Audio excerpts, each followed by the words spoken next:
சுதாமா,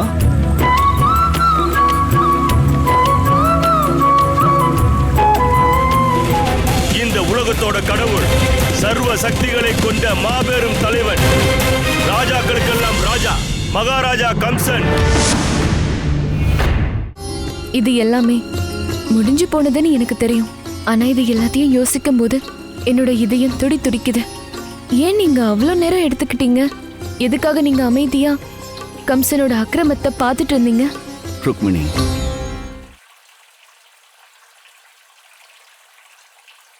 நீ புரிஞ்சுக்கலன்னு தோணுது. காலத்துக்கு முன்னாடி, கர்ம சக்கரத்தோட காலம் முடியறதுக்கு முன்னாடி யாருக்கும் எதுவும் கிடைக்கிறதில்ல. அந்த வானத்தை பாத்தியா ருக்மிணி? எல்லாமே நேரத்தை பொறுத்துதான் இருக்கு. நானும் தான். இன்னைக்கு பௌர்ணமி. அங்க நிலா முழுமையான பிரகாசத்தோட ஜொலிச்சுக்கிட்டு இருக்க. ஆனா பௌர்ணமி வரத்துக்கு முன்னாடியோ இல்ல அதுக்கப்புறமோ அமாவாசை வர்றதை தடுக்க முடியாது இல்லையா? இதுதான் இயற்கையோட நியதி. அமாவாசையோட இருள் சூழாத வரைக்கும் பௌர்ணமி நிலவோட இந்த மகத்துவமாகாது. பாவங்கள் அதோட முடிவை நோக்கி நகரக்கூடியது. ஒருத்தர் செய்யற பாவமே அவரை அழிவை நோக்கி இழுத்துட்டு போகும். அதே மாதிரிதான் கம்சனும் கொஞ்சம் கொஞ்சமா அவனோட அழிவை நோக்கி போய்கிட்டு இருந்தான். அது மட்டும் இல்ல, ரிஷி முனிவர்களோட சாபமும் நிறைவேறியாகணும்ல. கம்சனோட அழிவு அப்படிங்கிறது அந்த ஒரு நபர்கிட்ட இருந்து தான் வரணும். அவன் அதிகமா நேசிக்கக்கூடிய நபர்கிட்ட இருந்த. அதுக்கு அர்த்தம் ரொம்ப கொடிய, ரொம்ப கோவமான, ரொம்ப தந்திரமான கம்சனோட இதயத்துல ஒரு மென்மையான இடம் இருந்துச்சு. அங்க அன்பு இருந்தது, உணர்ச்சிகள் இருந்தது, கவலைகள் இருந்தது, இணைப்பு இருந்தது. அவனோட சகோதரி தேவகிக்காக. ராஜகுமாரி தேவகி, உங்களோட சுயம்பரத்துக்காக ராஜசபை மணமகன்களால நிறைஞ்சிருக்கு. அப்ப அவங்கள காத்திருக்க சொல்லுங்க. மகாபலி கம்சரோட தங்கைய திருமணம் செய்ய அவங்க பொறுமையா காத்திருந்துதான் ஆகணும். கண்டிப்பா.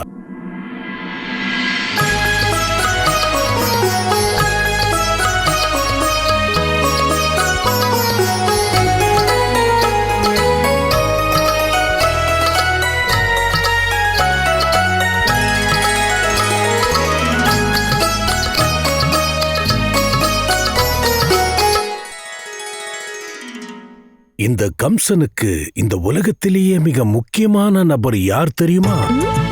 என் தங்கச்சி தேவகிதான். அண்ணா வந்துட்டீங்களா? நான் உங்களுக்காக இவ்வளவு நேரம் காத்துக்கிட்டு இருக்கேன். யாருக்காக இந்த மொத்த உலகமும் காத்துட்டு இருக்கோம்? அவ எனக்காக காத்துட்டு இருக்காளா? சொல்ல போனா உங்களுக்காக இல்ல, நீங்க எனக்காக ஒரு பரிசு கொண்டு வருவீங்கல்ல, அதுக்காக தான் காத்துட்டு இருந்தேன். மறக்கல?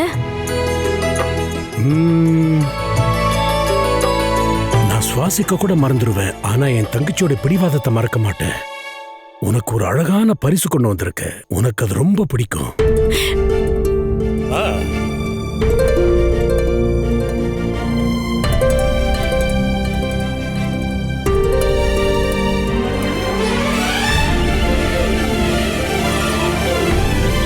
எப்படி இருக்குமா? ரொம்ப அழகா இருக்கு. உனக்கு தெரியுமா, நானே வனத்துல காத்திருந்து உனக்காக என் கையால் இதை நான் பிடிச்சேன். ஏன்னா நான் என் தங்கச்சி மேல அளவு கடந்த பாசம் வச்சிருக்கேன். எடுத்துக்கமா.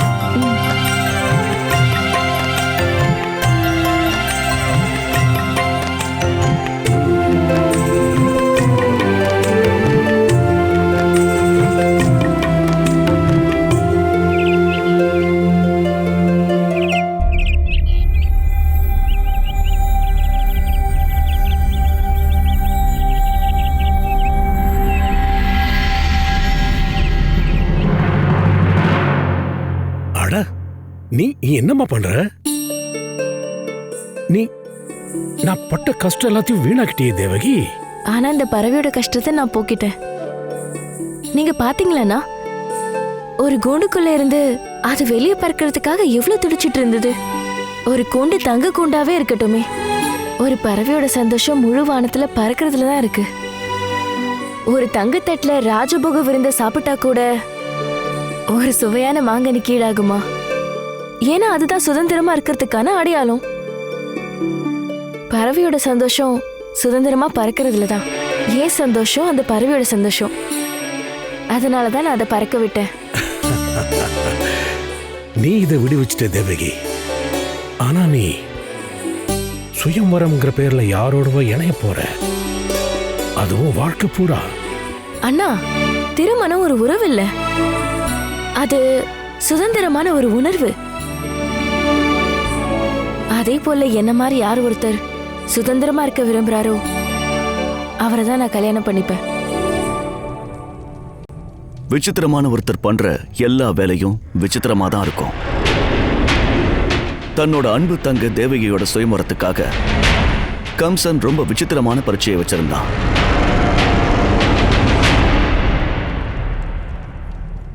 மதுராவின் ராஜசபை இங்கு வந்திருக்கிற அரசர்களையும் இளவரசர்களையும் வரவேற்குது, மனப்பூர்வமா வரவேற்குது. இங்க வந்திருக்கிற எல்லோருமே என் தங்க யாரு கழுத்துல மாலையை போட போறான்னு தானே யோசிக்கிறீங்க. நீங்க யோசிக்கிற மாதிரி என்னோட மனசுலயும் இதே கேள்விதான். அவ யாரா இருப்பானோ, எப்படி இருப்பான்னு. என்ன இருந்தாலும் இந்த சபைக்கு வந்திருக்கிற ஒருத்தரா தான் இருக்க முடியும். அப்போ என் மனசுக்குள்ள ஒரு எண்ணம் வந்துச்சு. ஏன்னா இன்னைக்கு வரைக்கும் என் தங்கச்சி அவ வாழ்க்கையில் ஆசைப்பட்ட எல்லாத்தையும் நானே நிறைவேற்றி வச்சிருக்கேன். அவ வரனை தேர்ந்தெடுக்கிற அதிகாரமும் என்னோடதுதான். இந்த சுயம்வரத்துல ஒரு நிபந்தனை இருக்கு, ஒரே ஒரு நிபந்தனை. இந்த சபையிலிருந்து ஒருத்தர் மட்டும்தான் தேவகிக்கு கணவனாக முடியும். அவர் தன்னோட மொத்த வாழ்க்கையையும் எனக்காக அர்ப்பணிக்கணும், இந்த கம்சனுக்காக. சம்மதமா? நிபந்தனை வினோதமா இருந்தது. எல்லாரும் குழம்பி போயிருந்தாங்க. யாரும் அவங்களோட சுகத்தை இழக்க விரும்பல. அதே மாதிரி யாரும் கம்சனுக்கு நெருங்கின உறவா இருக்கக்கூடிய வாய்ப்பையும் நழுவ விட விரும்பல. சொல்லுங்க, சம்மதமா? மகாராஜா, உங்க சக்திக்கு மிஞ்சினவங்க யாருமே இல்லை. உங்களுக்கு பக்கத்திலேயே உங்களுக்கு நெருக்கமா இருக்கிறது எங்களுக்கு ரொம்ப பெருமையா இருக்கு. எல்லாருக்காகவும் பேசுறதுக்கான அதிகாரம் உங்களுக்கு இல்ல குஷல்ராஜ்.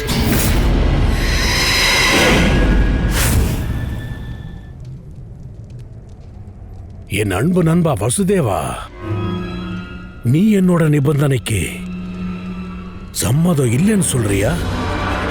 உனக்கு இதுல சம்மதம் இல்லைன்னா நீ என்னோட ஆசைகளை நிராகரிக்கிறதா அர்த்தம் வசுதேவா.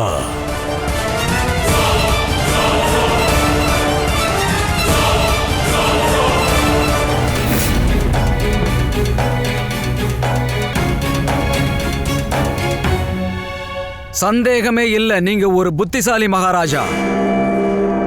நான் சொல்ல வந்ததுக்கான அர்த்தத்தை நீங்க புரிஞ்சுக்கிட்டீங்க. உங்களோட நிபந்தனைக்கு நான் சம்மதிக்க மாட்டேன். திருமணங்கிறது ஒரு உறவு.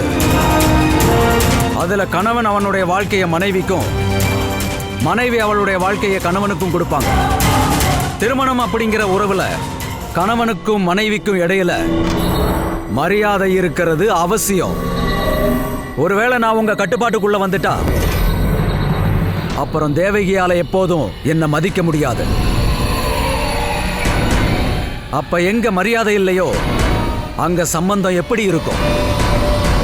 ஏமாற்றம் மற்றும் மரியாதையின்மையை அஸ்திவாரமா வச்சு எப்படி ஒரு திருமண உறவுக்குள்ள என்னால நுழைய முடியும்? எனக்கு புறப்பட அனுமதி கொடுங்க மகாராஜா.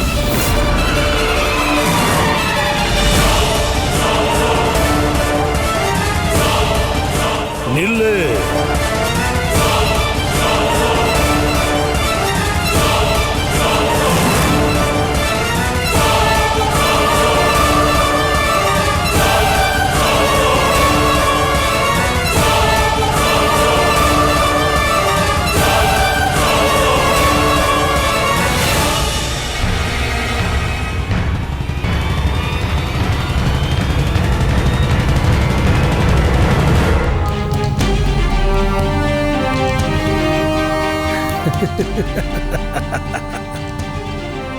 நீ ரொம்பவும் தைரியமானவன் தான்.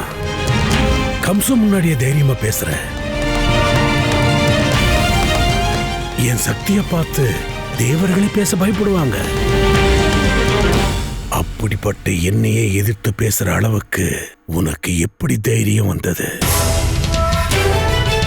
யாரோட ராஜசபையில சேவகர்களா வேலை செய்ய தேவர்களே காத்துக்கிட்டு இருக்கிறப்போ இந்த சபையிலிருந்து வெளியே போறதுக்கான தைரியம் உனக்கு எப்படி வந்துச்சு?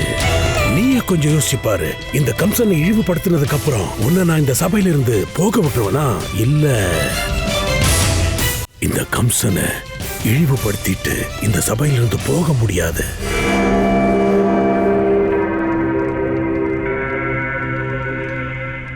ஏன்னு தெரியுமா? இந்த சபையில நிறைய சிறந்த வரன்கள் இருக்காங்க. ஆனா நீ மட்டும்தான் கல்யாணத்துக்கான அர்த்தத்தை புரிஞ்சு வச்சிருக்கிற. என் மனசுல என்ன தோணுதுன்னா, என் தங்கச்சியை நீயே திருமணம் பண்ணிக்க. யார் ஒருத்தன் சேவகனா இருக்க விரும்பலையோ அவன் என் தங்கச்சியை சேவகியா பார்க்க மாட்டான். யார் ஒருத்தனுக்கு கம்சனுக்கு விரோதியா எதிர்த்து நிக்க தைரியம் இருக்கோ அவ கண்டிப்பா வாழ்க்கை பூரா என் தங்கச்சியை தைரியமா பார்த்துப்பான். உங்ககிட்ட இப்போ 2 வழி இருக்கு.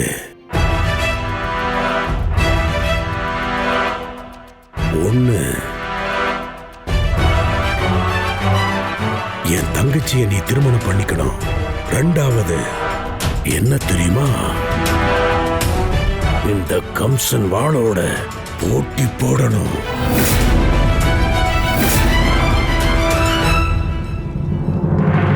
என்ன பண்ண போறேன்னு யோசி. எனக்கு உங்க வாளை பார்த்து பயம் இல்ல மகாராஜா. ஆனா என்னோட அன்பு தோழனை இழக்கிற தைரியமும் எனக்கு இல்ல மகாராஜா.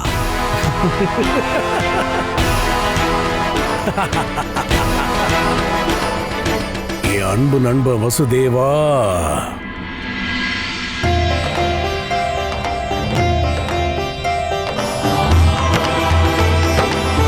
அன்னை தேவகியோட திருமணம் தந்தை வசுதேவரோட முடிவாச்சு. கம்சன் ரொம்ப சந்தோஷமா இருந்தான். ஆனா அவனே அவனோட மரணத்தை வரவேற்கிறதுக்கான ஏற்பாடெல்லாம் பண்ணிக்கிட்டு இருக்கோன்னு அவனுக்கு தெரியாது. வழி அனுப்பும் போது அவனே அவனோட தங்கச்சியை புகுந்த வீட்டுக்கு அனுப்பி வைக்கணுங்கிறதுக்காக தேரோட்டியா ஆனா.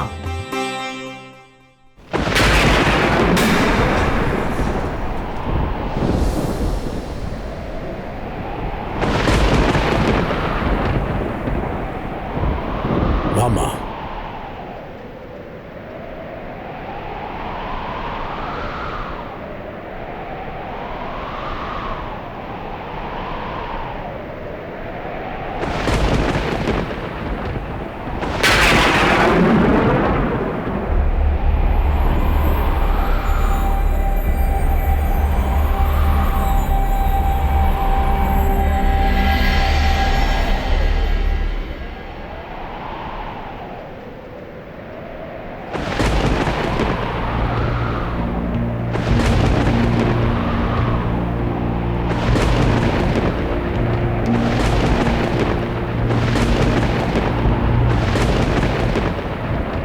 கொடிய கம்சனே, இதுவரை நீ செய்த பாவத்திற்கு முடிவு நெருங்கிவிட்டது.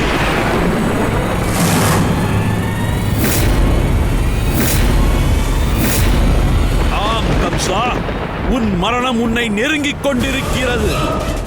எந்த தேவகி வசுதேவன் திருமணத்தால் நீ மகிழ்ச்சியாக இருக்கிறாயோ அந்த அக்னியை சாட்சியாக வைத்துத்தான் உன் உயிர் பிரியப் போகிறது.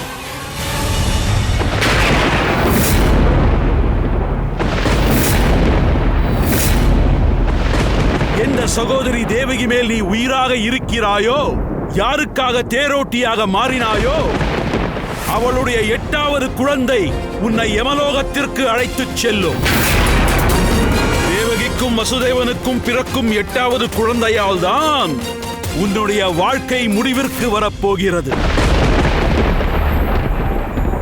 நீ நிறைய தாய்மார்களிடமிருந்து அவர்களுடைய குழந்தைகளை பிரித்துள்ளாய்.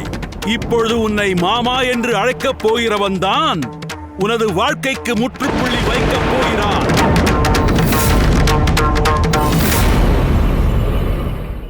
இல்லனா, அப்படி இருக்க முடியாது.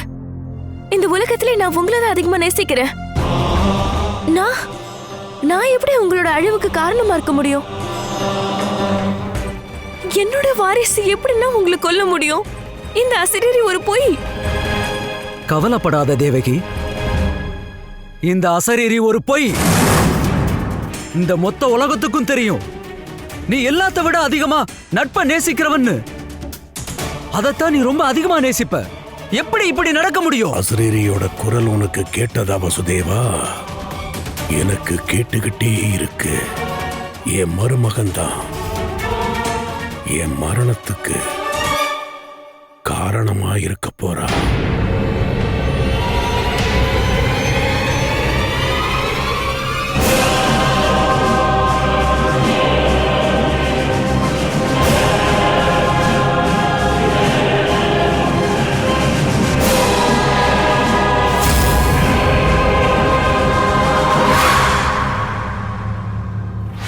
இல்ல இல்ல இல்ல இல்ல இல்ல, இது சாத்தியமே இல்ல. தேவகி என்னோட தங்கச்சி. தேவகி ஏன் மேல அனுபவிச்சிருக்கா, நான் அவன் மேல நிறைய அனுபவிச்சிருக்கேன். நாங்க 2 பேருமே இணை பிரியாதவங்க இல்லையா? ஆமா நண்பா. ஆனா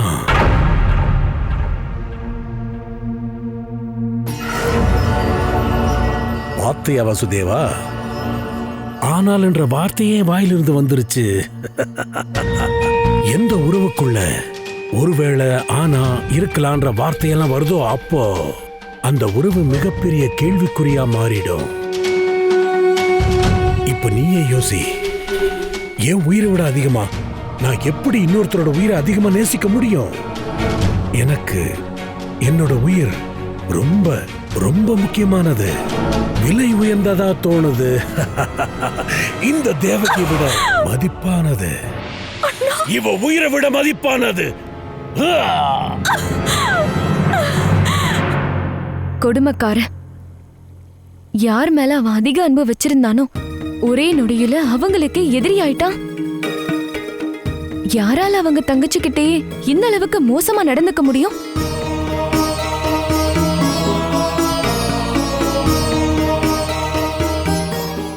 பாவிங்களுக்கு நண்பர்கள்னு யாரும் இல்ல, உறவுன்னு யாரும் இல்ல. அவங்க எப்பவும் அவங்கள மட்டும்தான் நேசிப்பாங்க. இந்த விட்டில் பூச்சிகளை பாத்தியா? அது எல்லாமே வெளிச்சத்தை நோக்கி நகரும். எரிஞ்சுக்கிட்டு இருக்கிற விளக்கு கிட்ட தானாவே வந்து சேரும். அதுவே இதுங்களோட மரணத்துக்கு காரணமாகலான்னு தெரிஞ்சும்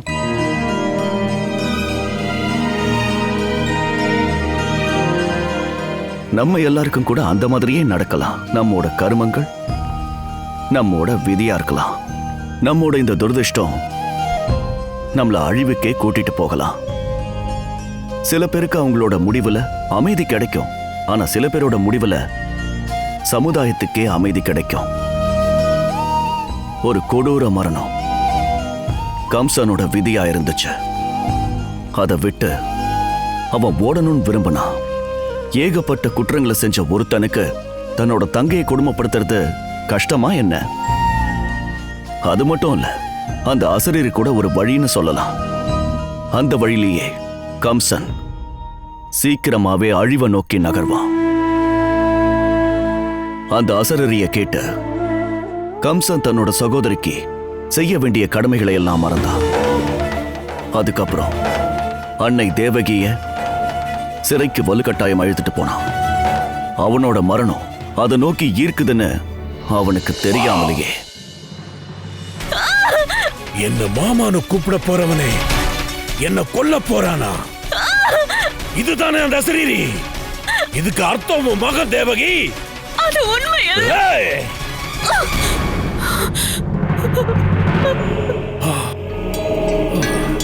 ஐயோ தேவகி, உனக்கு ஒண்ணு ஆகல. உன் மேல நான் அன்பு வச்சிருக்கேன், அது என்னோட பலவீனம் தான். அது கம்சனுக்கு எதிரா இருக்கு. கம்ச எந்த பலவீனத்துக்கும் பலியாக மாட்டான். ஒருவேளை நீங்க என்னோட இந்த அன்பை பலவீனமா நினைச்சீங்கன்னா அதை இன்னைக்கே இப்பவே இந்த நொடியே அந்த பலவீனத்துக்கு முடிவு கட்ட போறேன். அப்புறம் அந்த அசிரியரை கேட்டதில்ல, அது எனக்கானது இல்ல, அது உனக்கானது தேவகி, உனக்கானது.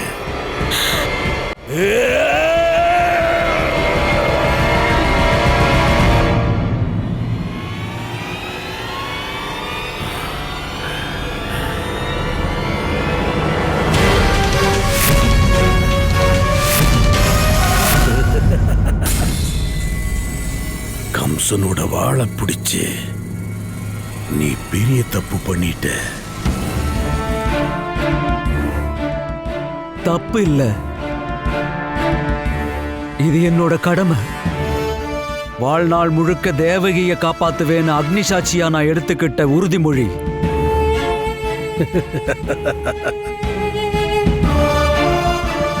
அந்த கடமையே உன்னோட முடிவா இருந்த போது வசுதேவா.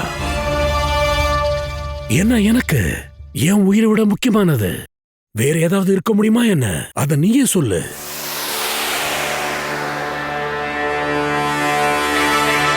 இந்த தேவகியோட உயிரும் தான். நேத்து வரைக்கும் தேவகியை நீங்க உங்க உயிரா நினைச்சீங்க. எனக்கு தெரியும், தன்னோட உயிரை காப்பாத்திக்கிற உரிமை எல்லாருக்கும் இருக்கு, உங்களுக்கும் இருக்கு. ஆனா தேவகியால உங்களுக்கு எந்த ஆபத்தும் இல்லை. அந்த அசரீரி படி எங்களோட வாரிசு மூலமா தான் உங்களுக்கு ஆபத்து வரும். அப்படின்னா காரணமே இல்லாம தேவகியை நீங்க ஏன் கொல்லணும்? உங்களுக்கு சந்தேகமா இருந்தா தேவகியை நான் மதுராவை விட்டு எங்கேயாவது கூட்டிட்டு போயிடுறேன். அவளோட மூச்சு காத்து கூட மதுராவை நெருங்காது. இல்ல,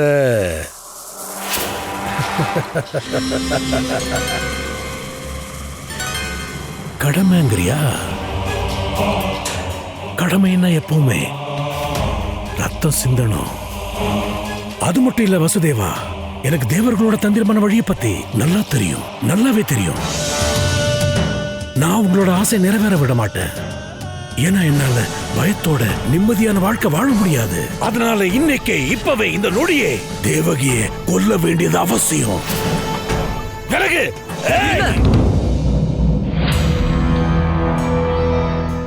இப்படிப்பட்ட தவற பண்ணாதீங்க மதுரா அரசே. கொஞ்சம் யோசிங்க. மக்கள் என்ன சொல்லுவாங்க, சமுதாயம் என்ன சொல்லும்? ஒரு அண்ணனே தன்னுடைய தங்கச்சியை கொன்னுட்டான். மகாபலி கம்சன் தன்னோட தங்கச்சியை கொன்னுட்டான். மக்கள், சமுதாயம், கம்சன் எப்பவுமே இதை பத்தி எல்லாம் யோசனை பண்ணதே இல்ல. மக்கள் என்ன சொல்லுவாங்க, சமுதாயம் என்ன சொல்லும் அப்படின்னு. இந்த சமுதாயம் இருக்குல்ல வசுதேவா, நான் என்ன சொல்றேனோ அதைத்தான் அது திரும்ப சொல்லும். கம்சன் எதை காட்டுறானோ அதைத்தான் இந்த சமுதாயம் பார்க்கும். ஏன்னா இந்த உலகத்துல ஒரே ஒரு கடவுள் தான், அதுதான் இந்த கம்சன். அப்புறம் அந்த தேவர்களோட ஆசையை நான் எப்பவுமே நிறைவேற விட மாட்டேன். கண்டிப்பா உங்களால இதை செய்ய முடியும். எனக்கும் தேவகிக்கும் உங்களை எதிர்க்கிற தைரியம் கிடையாது. அதனால எங்களை புரிஞ்சுக்க முயற்சி பண்ணுங்க. உங்களுக்கு என்னாலையும் தேவகியாலையும் ஆபத்து இல்லை, எங்க குழந்தையால தான். நான் உங்களுக்கு வாக்கு கொடுக்கிறேன். எங்க குழந்தை எப்ப பிறக்குதோ அதை நானே உங்ககிட்ட வந்து கொடுக்கிறேன். அதை நீங்க வதம் பண்ணிருங்க. அதன் மூலமா உங்க கோபம் தீரும். நீங்க தேவகியோட உயிரை எடுத்து உங்க சொந்த தங்கச்சிய கொன்ன பாவத்தை நீங்க ஏன் தலையில சுமக்கணும்? நான் உங்களுக்கு வாக்கு கொடுக்கிறேன். இல்ல, எனக்கு நம்பிக்கை இல்ல வசுதேவா. எவன் ஒருத்த தன்னோட மனைவியை காப்பாத்துறதுக்காக இந்த அளவுக்கு போராடுறானோ யோசனை பண்ணி பாரு, அவன் குழந்தையை காப்பாத்த எந்த அளவுக்கு போராடுவா. அப்ப நீங்களே சொல்லுங்க, உங்களுக்கு நம்பிக்கை வர்றதுக்கு நான் என்ன செய்யணும்?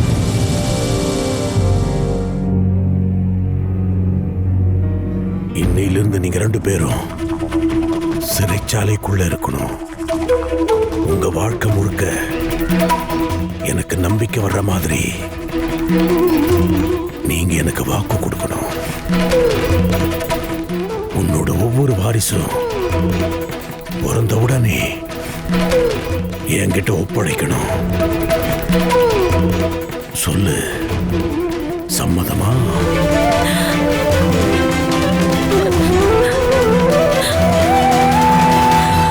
சம்மதம். எந்த கையில நகைகள் கூட கனமா இருந்துச்சோ அந்த கைகளை விலங்கால கட்டி போட்டான்.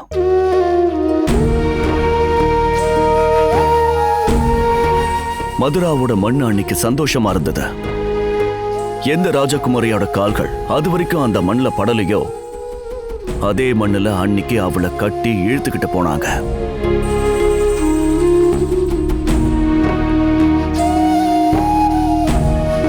எந்த நெத்தியில குங்குமம் இருந்துச்சோ இன்னைக்கு அதே நெத்தியில தூசி படிஞ்சிருந்தது. எந்த முகத்துல கர்வம் இருந்ததோ இன்னைக்கு அதே முகத்துல கவலை இருந்தது.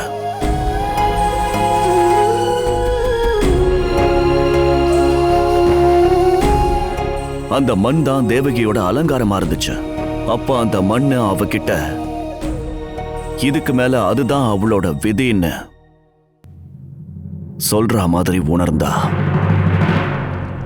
காவலர்களே, வசுதேவன அந்த சரியில அடைங்க. எந்த தங்கச்சியோட அழுகிய கம்சனால பார்க்க முடியாம இருந்துச்சோ இன்னைக்கு அவ கண்கள்ல இருந்து ரத்தம் வடிஞ்சது. ஆனா கம்சனோட மனசுல கொஞ்சம் கூட இரக்கம் வரல. அவனை பொறுத்த வரைக்கும் அவன் அவனோட தங்கச்சியே இல்ல, காலனை கைது பண்ணிருந்தான். அப்புறம் தேவகிய இந்த சிறையில தாம்பத்திய வாழ்க்கையில அன்னை தேவகி அப்புறம் தந்தை வசுதேவருக்கு நடந்த மாதிரி பிரவேசம் வேற யாருக்கும் நடந்ததில்ல. வரவேற்க வேண்டிய சம்பந்திங்களோட இடத்துல கம்சனோட வீரர்கள் இருந்தாங்க. சாந்தி முகூர்த்த படுக்கைக்கு பதிலா அங்க மண் தர இருந்துச்சு. அதோட சாந்தி முகூர்த்த அறைக்கு பதிலா இரும்பு கம்பிகள் அறை இருந்துச்சு. நான் என்ன நினைச்சேன்னா என்னோட அன்பான தங்கச்சிக்காக பிரம்மாண்டமான மாளிகை கட்டணும்னு நினைச்சேன். உனக்கு எல்லா சுகத்தையும் கொடுக்கணும்னு நினைச்சேன். ஆனா உன்னோட துர்பாக்கியம், நீ இப்ப உன்னோட வாழ்க்கை முழுக்க இங்க இந்த இரும்பு கம்பிகளுக்கு பின்னாடி வாழணும்.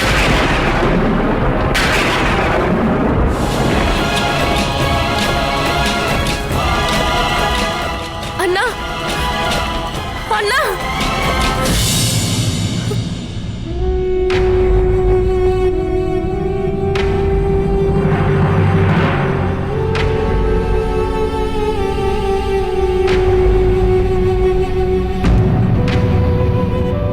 அந்த கம்சன் எவ்வளவு கல்நெஞ்சக்காரனா இருந்திருக்கான்.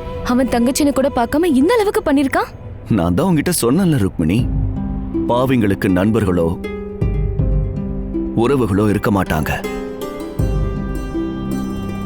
இந்த உலகத்துல அவங்களுக்கு பயம் மட்டும்தான் சொந்தம்.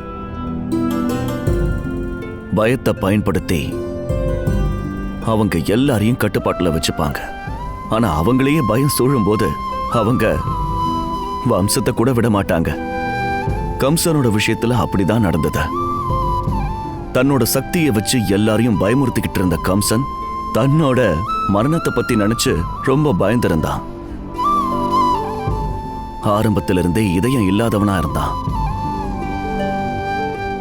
அன்னை தேவகிக்காக மனசுல இருந்த அந்த சிறிதளவு அன்பும்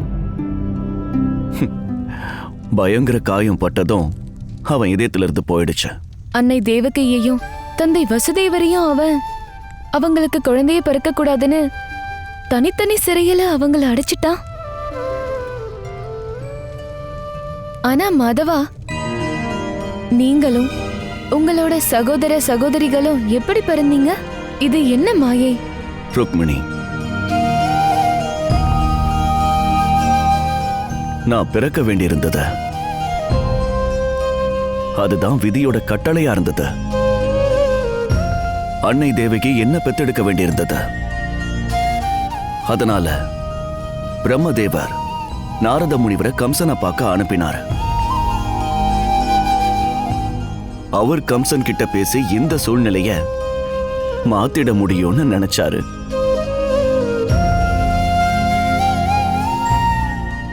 என்ன ரொம்ப காக்க வைக்காதீங்க, சொல்லுங்க, நாரத முனிவர் இது எல்லாத்தையும் எப்படி பண்ணாரு? நாராயண நாராயண. அந்த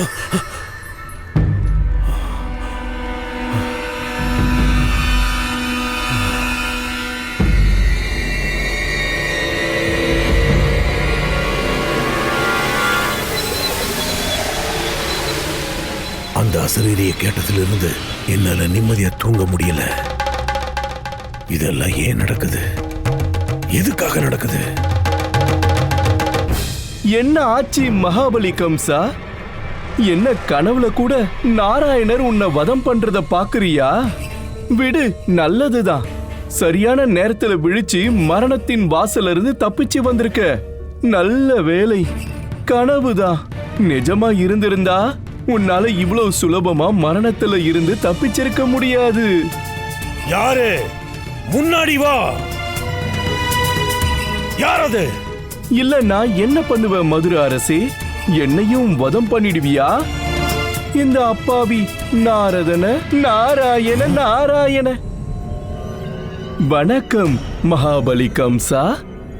நான் தான் நாரத முனி. ஏதோ யமதூதன்லாம் இல்ல மகாராஜா. நாராயண நாராயண. ஆனா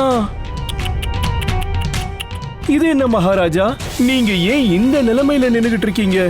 நெத்தியில வேர்வை, முகத்துல கவலை தெரியுது. இன்னும் நீங்க உயிரோட இருக்கீங்க மகாராஜா, பாதுகாப்பாவும் இருக்கீங்க. நீங்க தான் உங்க காலனை சிறையில அடைச்சு வச்சிருக்கீங்களே. நாராயண நாராயண. ஆனா மகாராஜா, என்னோட மனசுல ஒரு கேள்வி உதிச்சுக்கிட்டு இருக்கு. இப்படி பண்றதுனால என்ன ஆகும் மகாராஜா?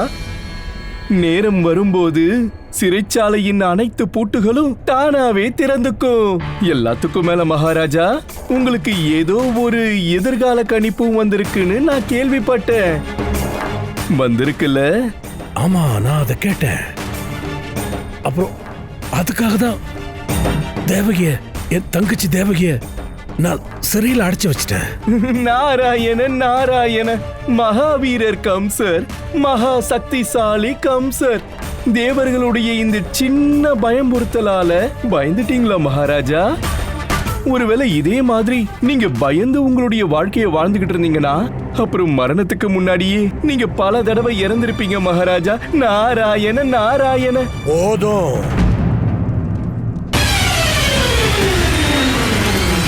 என்னோட பொறுமைய சோதிக்காத நாரதா. எனக்கு ஏதாவது உதவணும்னா ஒரு நல்ல வழிய சொல்லு. பொறுக்க போற என்னோட காலனை பொறுக்கிறதுக்கு முன்னாடியே அவனோட வாழ்க்கையை முடிக்க நல்ல வழிய சொல்லு. அதை விட்டுட்டு தேவர்களையும் முன்னாடி பாராட்டாத. அவங்களுக்கு சாதகமா ஏன் முன்னாடி பேசாத. நாராயண நாராயண. மகாராஜா, நான் எப்பவும் அசுரர்களோட பக்கத்துல தான் இருந்திருக்கேன். அதனாலதான் எல்லா தேவர்களும் தேவிகளும் என்கிட்ட பேசுறது இல்ல.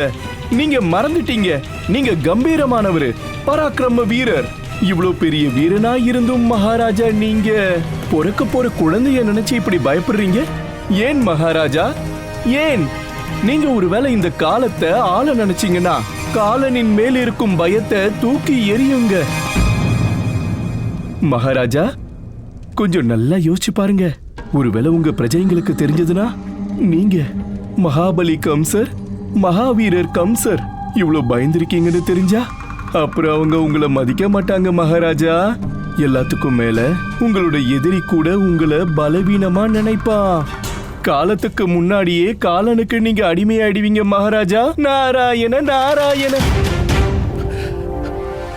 அப்ப நான் என்ன பண்றதுன்னு நீயே சொல்லு. நாராயண நாராயண. பண்றதுக்கு என்ன இருக்கு மகாராஜா? உங்களோட காலனை பூமிக்கு வரவிடுங்க. அவனை பிறக்க விடுங்க.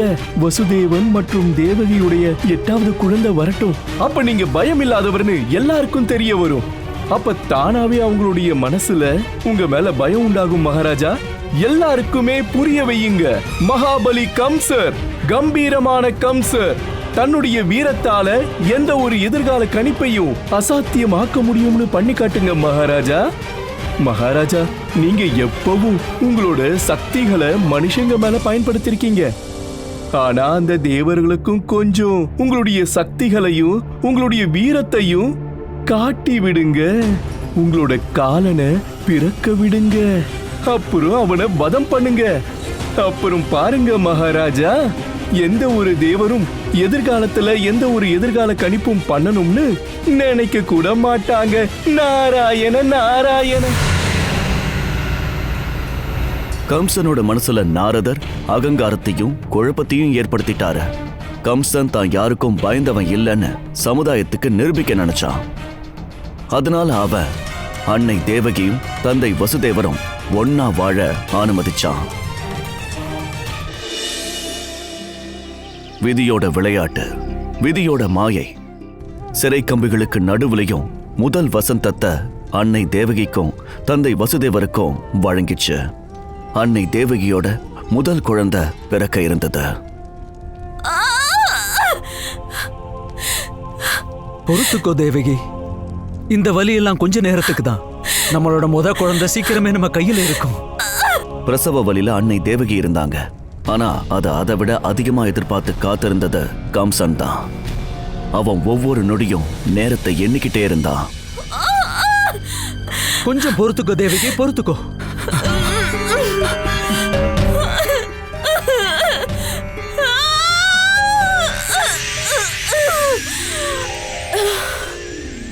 அரசே, மகாராணி தேவகிக்கு முதல் குழந்தை பிறந்திருக்கிறது.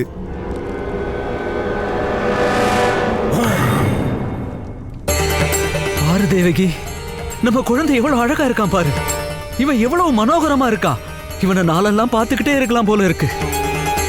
இவனோட முகத்தை பார்த்து உன்னோட வலியை மறந்துரு. பாரு தேவகி.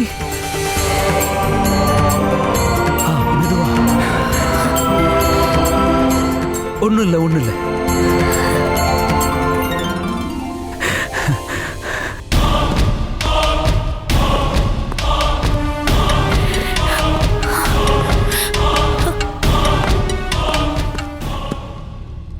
எனக்கு காலடி சத்தம் கேக்குது. அண்ணனோட காலடி சத்தம். அவர் நம்ம குழந்தைய பறிக்க வராரு.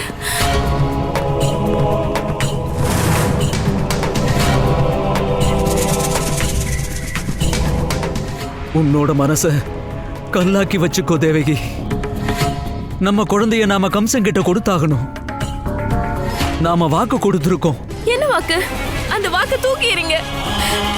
என்னுடைய குழந்தை மரண வாசலுக்கு போறதை என்னால பார்க்க முடியாது.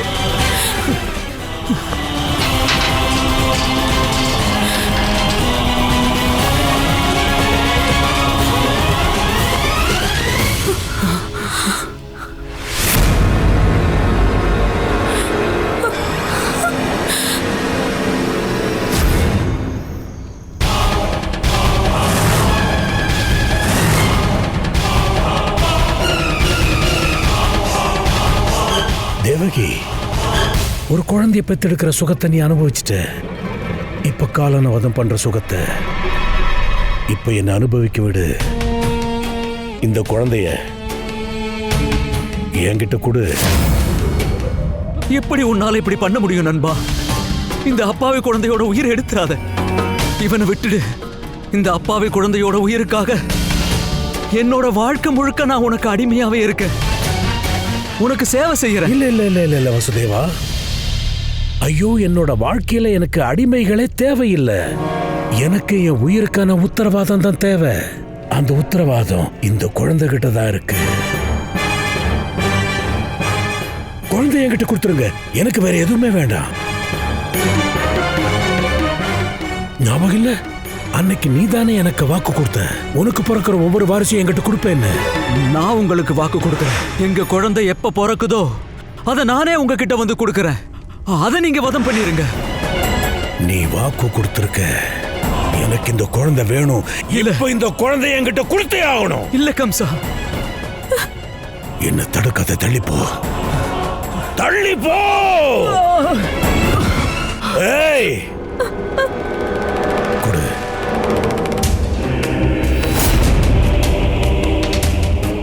தேவகி, இந்த குழந்தை என்கிட்ட கொடுத்துரு. இல்ல, கொடு. அண்ணா,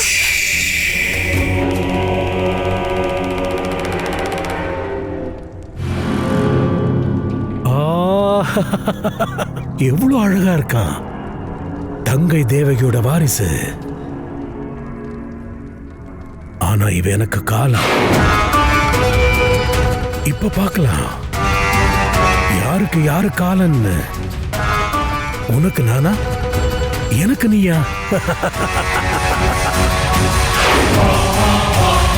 இப்ப இந்த மொத்த உலகமும் எதிர்பார்த்துட்டு இருக்கோம் இந்த கம்சம் எப்படி அவன் காலனுக்கு சமாதி கட்ட போறான்னு. இல்லண்ணா, இவன் உங்க காலன் இல்ல. இவன் உங்க மருமக, ஒண்ணும் தெரியாத பாலக. நீங்க இவனுக்கு தாய் மாமா, ஒரு தாய போல. இவனோட உயிரை எடுத்துறாதீங்க அண்ணா. நான் உங்க காலில் விழுந்து கேட்கிறேன், இவனை உயிரோட விட்டுருங்க அண்ணா. இவன் உங்களோட காலன் இல்ல. கொஞ்சம் யோசி நண்பா. இது எங்களோட குழந்தை. அந்த அசரீரி படி பார்த்தா எங்களோட 8வது குழந்தை தான் உங்களுக்கு காலனா இருப்பான். அப்புறம் ஏன் இந்த அப்பாவி குழந்தைய கொண்டு அந்த பாவத்தை உங்க தலையில ஏத்திக்கிறீங்க? இதுல உங்க ரத்தமும் கலந்திருக்கு நண்பா. நீங்க இவனோட தாய் மாமங்கிற உறவு தாய்க்கு சமமான உறவு நண்பா. மாமா தன்னுடைய மருமகனை அவனோட தாயை விட அதிகமா நேசிப்பான். அப்புறம் ஏன் மாமாங்கிற உறவுக்கு இப்படி ஒரு ரூபத்தை ஏற்படுத்துறீங்க?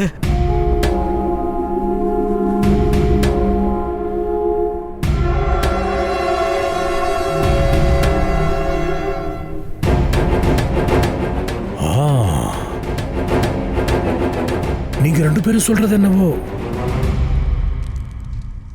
சரிதான். உங்களோட 8வது குழந்தை தான் எனக்கு காலனாயிருப்பான். அதுக்கு பாவம் இவன் என்ன பண்ணுவான்?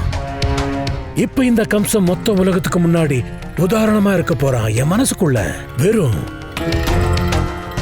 கோபம், குரோதம், சூழ்ச்சி, கபடம், வன்மம், அநீதி, தலைகனம், வஞ்சகம் இது மட்டும் இல்ல, அவனுக்குள்ள இன்னும் நிறைய அன்பும் பச்சாதாபமும் கருணையும் இருக்குன்னு காட்ட போறேன். அப்ப சரி, இந்த குழந்தைக்கு என் மருமகனுக்கு ஒரு உதவி பண்ண போறேன். நான் இன்னைக்கு இவனுக்கு உயிர் பிச்சை கொடுக்க போறேன்.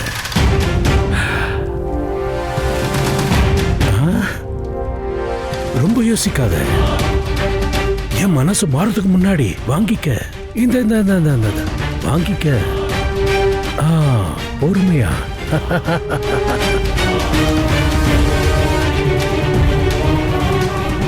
இப்போ உனக்கு சந்தோஷமா?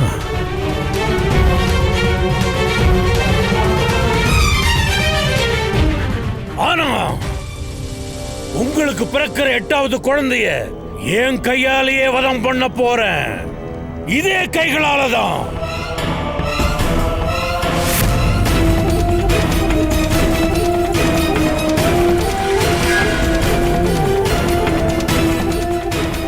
ஞாபகம் வச்சுக்கோங்க.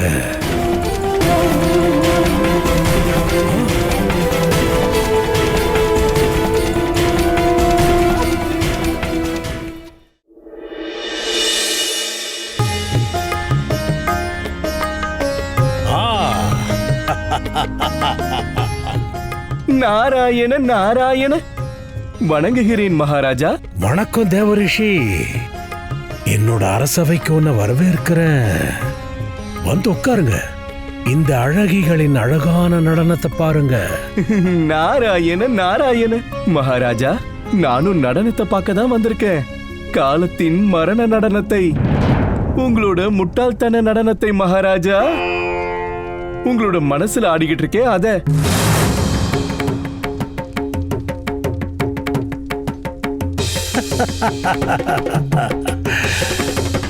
கம்சனோட முட்டாள்தனத்தியா தேவரிஷி? நீ என்ன சொல்ல வர? சிறைச்சாலையிலிருந்து வந்த செய்தி எதையும் நீங்க கேள்விப்படலையா? நான் கொடுத்த யோசனையால நீங்க அவ்வளவு கவனக்குறைவாயிட்டீங்களா? சில சமயங்கள்ல ரொம்ப கவனக்குறைவா இருக்கிறது ஒருத்தங்களை அழிவுக்கு கொண்டு போயிடும் மகாராஜா. நீங்க இந்த வாத்தியத்தோட தாளத்துல ரொம்ப ரொம்ப தொலைஞ்சு போயிருக்கீங்க மகாராஜா. உங்களோட மரணத்தோட கால் தடம் சத்தம் கூட உங்களுக்கு கேட்க மாட்டேங்குது. நாராயண நாராயண.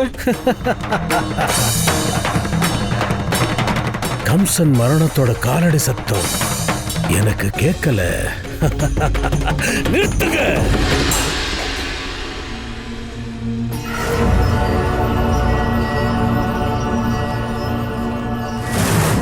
நீ என்ன சொல்ல வர்றியோ அத நேரடியா சொல்லு தேவரிஷி.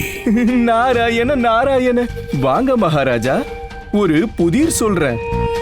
இந்த மாதிரி புதிருங்க மனித மூளைய ரொம்ப கூர்மையாக்கும்னு நான் கேள்விப்பட்டு இருக்கேன். வாங்க மகாராஜா, வாங்க.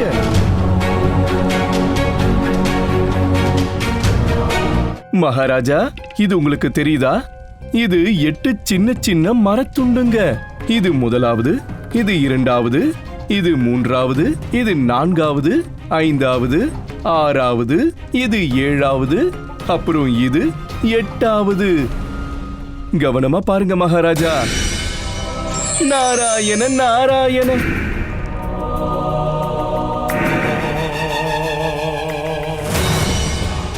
மகாராஜா, இப்ப நீங்க எனக்கு சொல்லுங்க, இந்த துண்டுகள்ல முதல் துண்டு எது? சொல்லுங்க மகாராஜா. சரி, போகட்டும், விடுங்க. இந்த துண்டுகள்ல எது எட்டாவது துண்டு எதுன்னு சொல்லுங்க. சொல்லுங்க சொல்லுங்க.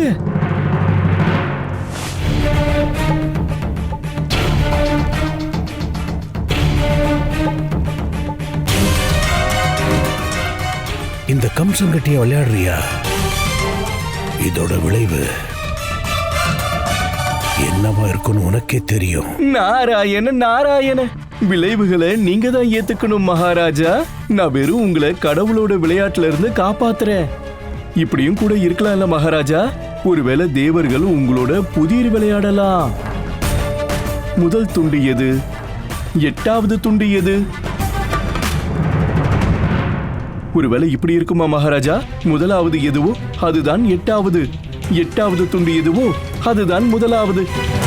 காலத்தின் ஆரம்பம் எங்கிருந்து ஆரம்பிக்கும்னு உங்களுக்கு தெரியாதுல்ல? நடுவுல இருந்தா இல்ல முடிவுல இருந்தா இல்ல ஆரம்பத்துல இருந்தா? நாராயண நாராயண.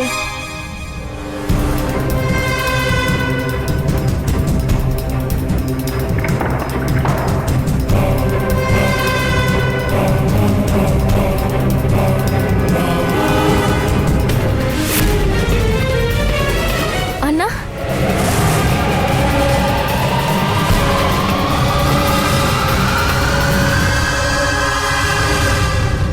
அண்ணா என்ன பண்றீங்க? இவன் உங்க காலன் இல்ல இல்ல. அண்ணா அண்ணா, நீங்க அவனை விட்டு வாக்கு கொடுத்திருந்தீங்க. கம்சா, நான் அவனை விட்டுருங்க. உன்னோட காலை பிடிச்சு கேக்குறேன்.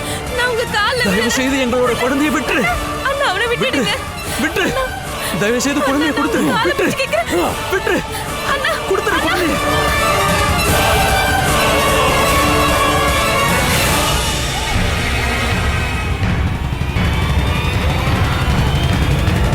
இல்ல இல்ல இல்ல இல்ல கம்சா, இல்ல வேணாம் கம்சா, குழந்தையை விட்டுரு கம்சா.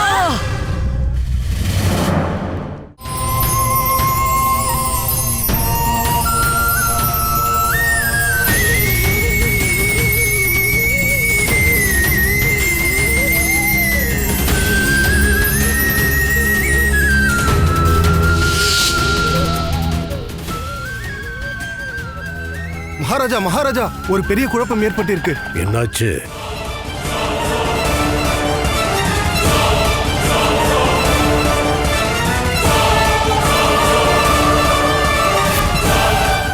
Catch us on TV, Thandivan app, thandivan.com and YouTube.